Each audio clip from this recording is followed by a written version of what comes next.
Okay, so I'm here this morning with another Courtney Barbee of the Bookkeeper, and the Bookkeeper North Carolina, right? Or is it just the Just the Bookkeeper? Bookkeeper. And they do virtual bookkeeping services for a lot of small businesses, but Courtney has started a Facebook group trying to explain the impacts of COVID and solutions for small businesses and her clients out there, and has been very active. And I have found what she's saying fascinating.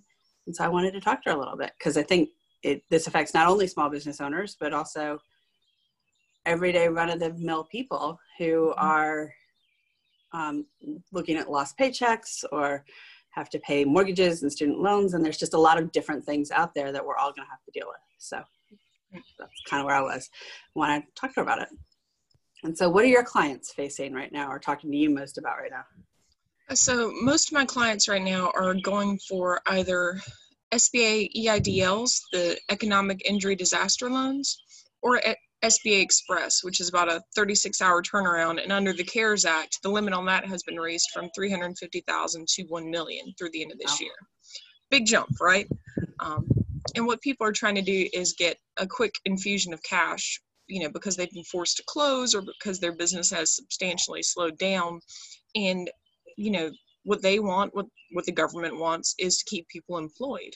And so there's all these programs in place. And of course, now the Paycheck Protection Program is out, and there's a lot of confusion on that and how it affects small businesses. But something that's interesting about it is people can apply for it even if they've gone for like an EIDL or some other loan, and then if they get approved, roll that loan into this one. It doesn't affect your ability. And the reason they did that is because you won't be able to apply for this loan for about 2 to 3 weeks for the Paycheck Protection Program, and they don't want people, waiting. They want people to go ahead and get their applications in. And the Paycheck Protection Program, they're saying, is going to be a forgivable loan for up to 8 weeks worth of payroll, which for a lot of business owners could be huge. I want to say 8 weeks worth of payroll or $2 million, depending on which one's lower. That's hopefully what the worst of this will last if we do it. I mean, I don't think we're going to be out of it in 2 months, but I think we'll be hopefully not under stay-at-home orders quite as tight as we are.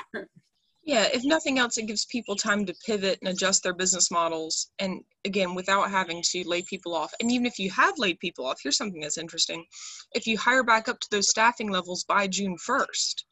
So even if you kind of reacted and were like, hey, we got to protect cash. I got to send, if you've got a salon or a bakery and you had to send staff home, you can bring them back and still fall under this program. Does rent fall under that? So rent is one of the approved usage is for spending under the Economic Injury Disaster Loan. Rent, utilities, mortgage, those kind of fixed unavoidable costs, because again, what they don't want are all these things that contribute to an economic crisis. People losing their rent or mortgage, people getting evicted, people getting laid off. They want people to keep working and stay in their place of business. That could be great for a lot of people. And I know I've talked to a lot of small business owners who have had to shutter, not even wanted to, but because the state just forced them to close, such as technically my business, but also salons. Not my business. I can do virtual and I can still do a closing, but I can't go to my office. And salons and things like that can't do anything virtual, are just in a lot worse shape. Well, and a lot of what we saw hit early were a lot of the people who own franchises, because even before the state said the gyms or the salons had to close, from a national level, the franchise, directors were saying, hey, for brand purposes, you guys have got to close. And so, didn't even think about that.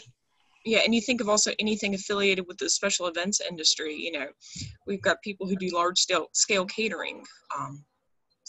Obviously, catering is taking a massive hit right now. So, yeah, and I think a lot of us are just nervous right now and confused. And I know if you make under $75,000, you're going to get a paycheck from the government for $1,200 supposedly, and that's nice, but that's not going to pay most people's bills for a month. No, and it's not coming anytime soon. They've said they've basically got a message on the IRS website that says, please stop calling, you'll get it when you get it. Paraphrasing. Yeah, I'm assuming it'll just show up in my bank account one day because I don't check it every day, but that's the way these things go. The other thing that I was thinking would be, I mean, I know I've read a lot that and tried to tell a lot of my, especially clients that I know are affected because they're furloughed or something, that there are forbearance options out there for mortgages. So you can call up your service provider and talk to them. I would recommend you talk to your closing attorney first. If you don't have one, I can help you find one, but call your service provider and make sure that work something out. I think that the interest still accrues, and you still have to pay the principal over time, but they'll work with you so you're not having to pay it during a certain amount of period. It can be up to 6 months is my understanding, depending on the provider, but I've already heard of people getting pretty significant relief from that. And, you know, if you are furloughed and nervous, this can be a good short-term solution. SBA loans, they're doing forbearance on between 6 months to a year, depending. Also for self-employed people, I think it's really important to know a lot of people have confusion about, well, if I'm out of work, you know, can I collect unemployment if I own my own company and it's a Schedule C? Well, if you haven't been paying in employer taxes and, you know, operating like a W-2 employee, you can't file for traditional unemployment. But under the CARES Act, they're rolling out these programs to offer similar unemployment benefits to what your state already provides to, you know, Schedule C self-employed or gig economy workers. Again, those programs just have not been enacted yet, but they're called for under the bill. And that'll be great for a lot of people. I know, I mean, especially realtors. Well, a lot of us pay ourselves as S corps, but yes. Yeah, some of the newer ones. There's a lot of advantages to doing as an S corp, actually. Mm-hmm. And that's something you could talk to Courtney about. I was gonna say, that's something you can talk to Courtney about offline. So I guess, well, now I've got closings coming up, so I'm not unemployed. But if it goes on for 6 months, I could be. I'm hopeful and doubtful that it will go on for 6 months. Yeah, I think so. Fire yourself and file for unemployment. Yeah, no, I don't want to at all. It's not ideal. No. And I think at least in my case, people will always need a home. So I will always be essential, but you know, I'm fortunate that way, as are you. People can always need accounting services. Yeah. And then I know that for a lot of people out there, there's student loan relief, or at least some, which is huge. Yeah. I don't quite understand that because I don't really have to deal with it personally, but can you tell me a little bit? So up to 6 months forbearance on all federally backed student loans, which is the majority, something like 87% of student loans. Now, is that one where they have to pay back the interest if it's accrued, or does it depend on the provider? Most of them, you're going to have to pay back the interest, and it's one of those things that they're not just going to offer you. You've got to call and, you know, make your case, and, you know, it's one you're definitely going to have to call your loan provider and ask for. But. Yeah, I think in general, the advice is call your loan provider. They don't want you to go into debt, and the federal government further. I mean, obviously, you are in debt if you have a loan provider, but they don't want you to go into debt further, and the federal government wants to make sure people are paid so that there is an economy when we come out of this. Right. And so the more we can do, and that the benefits are covered, I would assume, under the paychecks or one of these plans. Yes. That's one of the other interesting things. Under the Paycheck Protection Program, it includes paid leave, benefits, insurance, you know, anything you've been covering for your employees. So it's a really nice deal. And I mean, you think, you know, 8 weeks of payroll, that can be a huge amount. Mm-hmm. And it includes sick leave, from what I'm understanding. I mean, it increases sick leave for like who benefits from it. Yes. Again, especially there's credits for people in the service and hospitality industries who traditionally have not paid sick leave. So, you know, pay sick leave for people who are out due to obviously coronavirus type symptoms. The last thing they want are people working in restaurants to come to work, and, you know, obviously restaurants are closed in our state, but, you know, in other places. And also expanded paid leave for people out for childcare purposes because of all the schools and daycares and things closing. Which is great. It's an odd time, and we're trying everything we can to prop it up, but it seems like there'll already been 3 phases of federal relief. The state's doing what it can, increased unemployment. And then it sounds like there'll be at least 1 to 2 more on the federal level. Yeah, and again, things have happened so quickly that, you know, the online application for the economic injury disaster loan has changed 3 times in the past 2 weeks. I've submitted, you know, 3 different versions of the same loan, and every time I feel like I've got a good handle on one, you know, they switch up the form on me. So. Is that affecting returns for people getting it? As far as people needing their return to no, I mean, not return testers. Sorry, the ability of people to get the loan when they keep switching the form.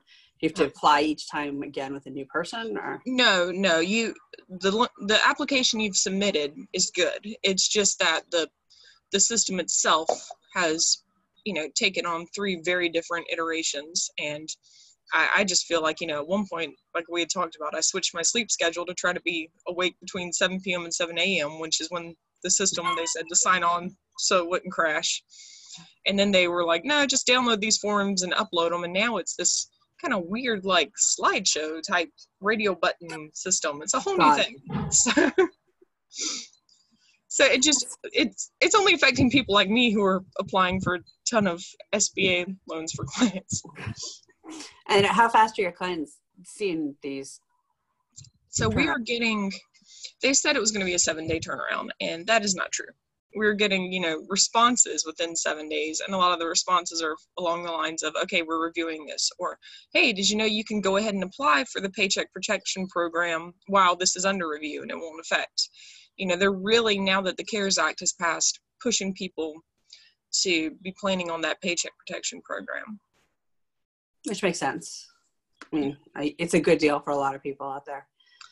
Well, and to, you know, just throw another confusing wrench into the loop, for anyone who's never done an SBA or a 7A loan, traditionally they have to go through a bank. You use an SBA approved lender. And so these other 2 loans, the economic injury disaster loan and the Paycheck Protection Program, are straight through SBA. So I think that's causing some confusion too, because you don't have to go for this, you know, this coronavirus loan, as they're being called.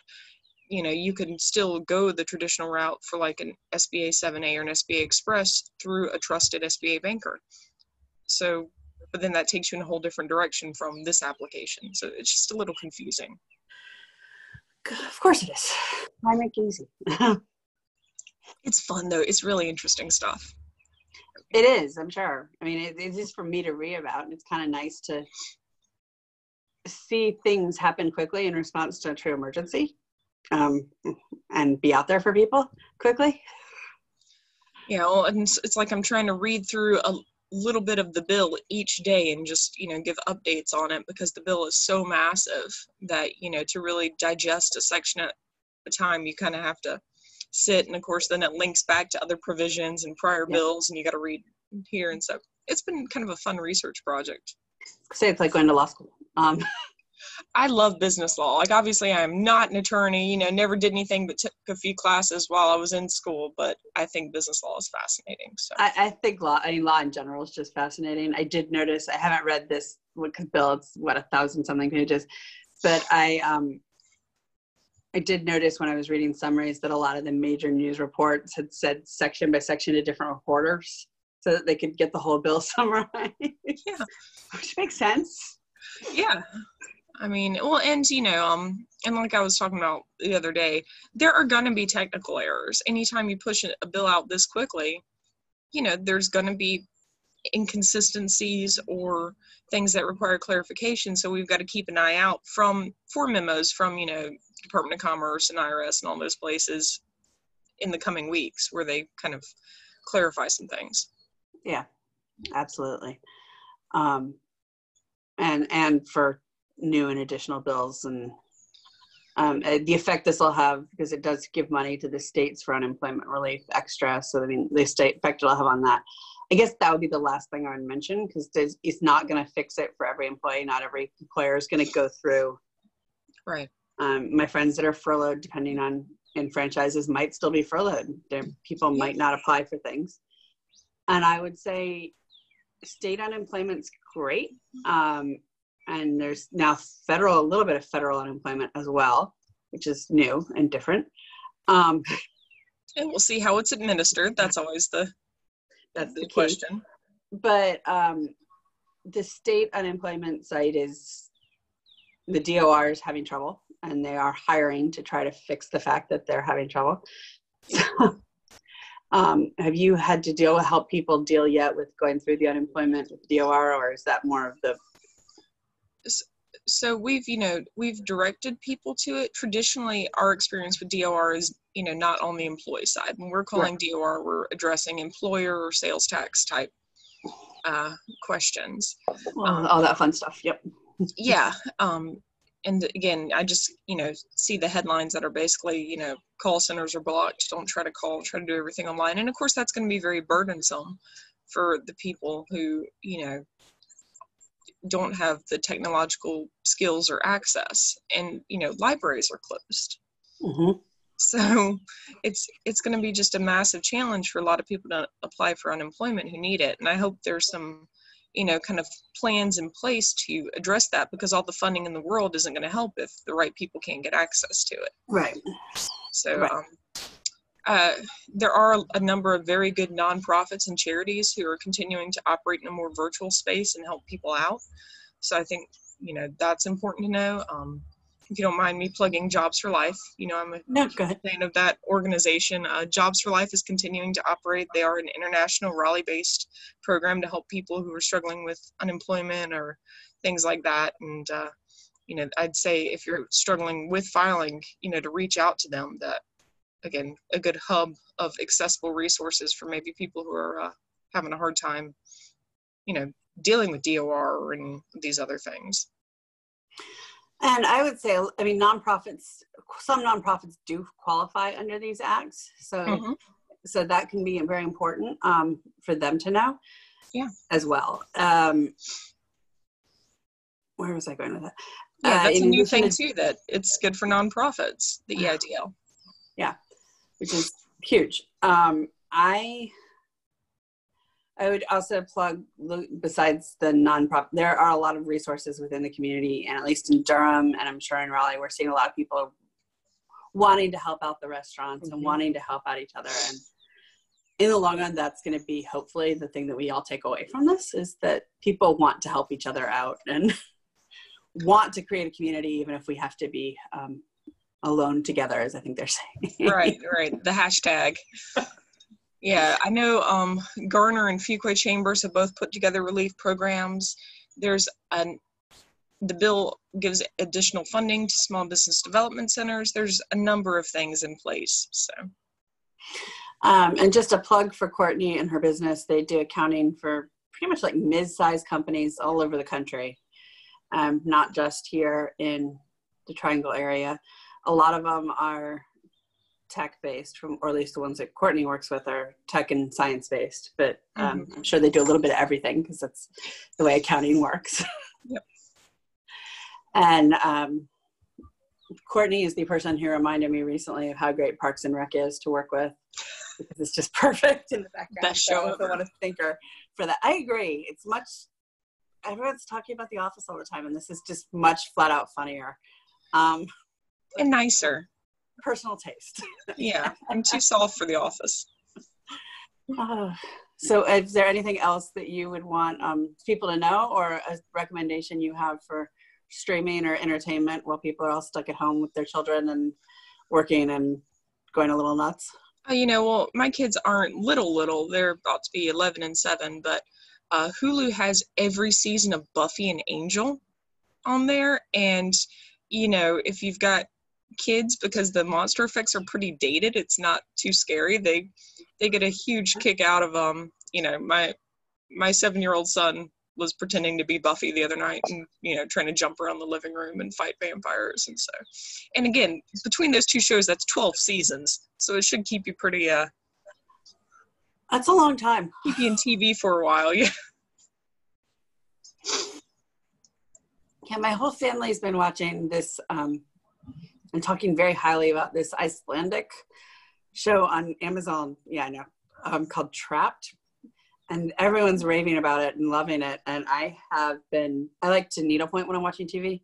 So watching 2 seasons of a show in subtitles is not probably going to happen. Yeah. But I'm trying to figure out how to like get maybe an hour a day where I could do that. Like dinner or something. Yeah. Yeah, I fall into the same thing. I can't do anything with subtitles when I'm trying to have a background show because, you know, you look up and you miss the whole conversation. Yeah. But yeah, well, thank you for this. And I'm going to post probably a link to your Facebook group. And okay. Is that public? It's not a public group, but people are welcome to apply. I just have to go in and approve it. I've kept it closed just so it won't get, you know, well, or out if I don't too do quickly. that, I'll steal some of the articles you've been posting. Yeah, I mean, again, I don't mind if you want to post a link to it. I trust your contacts. I just didn't want it to be wide open. We'll just put the links, and I'll put a link to your name, and if people want to find it, they can. Okay. But thank you, and I will hopefully chat with you in person next time rather than over these virtual things. Sounds good. Bye. Bye.